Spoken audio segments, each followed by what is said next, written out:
یسایہ 61واں باب جو 11 آیات پر مشتمل ہے۔ رہائی کی خوشخبری۔ خداوند خدا کا روح مجھ پر ہے، کیونکہ اس نے مجھے مسح کیا تاکہ حلیموں کو خوشخبری سناؤں۔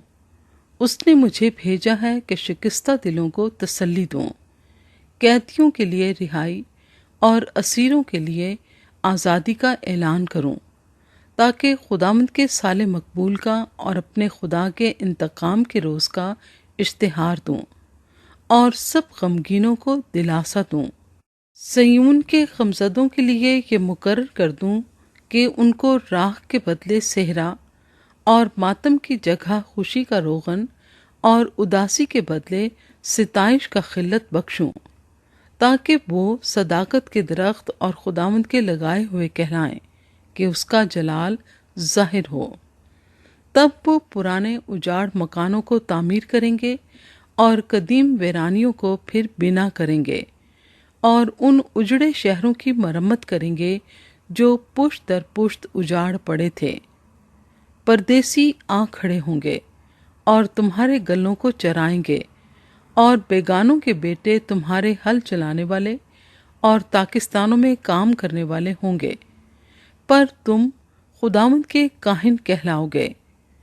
وہ تم کو ہمارے خدا کے خادم کہیں گے۔ تم قوموں کا مال کھاؤ گے اور تم ان کی شوکت پر فخر کرو گے۔ تمہاری خجالت کا عوض 2 چند ملے گا۔ وہ اپنی رسوائی کے بدلے اپنے حصے سے خوش ہوں گے، پس وہ اپنے ملک میں 2 چند کے مالک ہوں گے اور ان کو ابدی شادمانی ہوگی، کیونکہ میں خداوند انصاف کو عزیز رکھتا ہوں اور غارت کری اور ظلم سے نفرت کرتا ہوں۔ سو میں سچائی سے ان کے کاموں کا اجر دوں گا اور ان کے ساتھ ابدی عہد باندھوں گا۔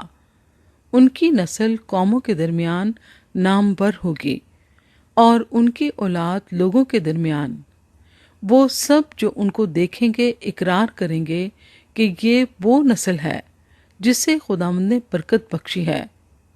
میں خداوند بہت شادمان ہوں گا، میری جان میرے خدا میں مسرور ہوگی، کیونکہ اس نے مجھے نجات کے کپڑے پہنائے، اس نے راست بازی کے خلت سے مجھے ملبس کیا، جیسے دولہا سہرے سے اپنے آپ کو آراستہ کرتا ہے اور دلہن اپنے زیوروں سے اپنا سنگھار کرتی ہے۔